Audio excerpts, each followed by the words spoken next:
Alam nyo ba that the early Christians were branded as cannibals?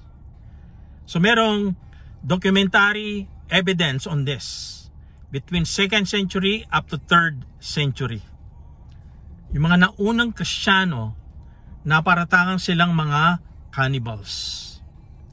Ang reason for this, they were following the teachings of Jesus Christ.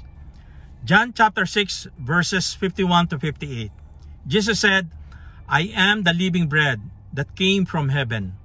He also said, whoever eats my flesh and drinks my blood, remain in me and I in him. So the early Christians were following the teachings of Jesus Christ, but they were branded as cannibals. In one way of looking at this, maybe it's bad. But one way of looking at this is that this is a testament that the early Christians were celebrating the Eucharist. They were following the teachings of Jesus Christ. Eat my flesh and drink my blood. Remain in me and I in you. This is also a testament, thanks be to God, that the Catholic Church has maintained the deposit of faith of the early Christians who were branded as cannibals. Because as Catholics, we continue to celebrate the Eucharist.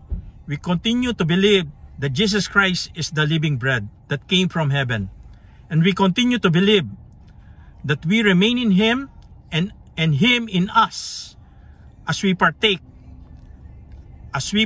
in eating His flesh and drinking His blood in the celebration of the Eucharist.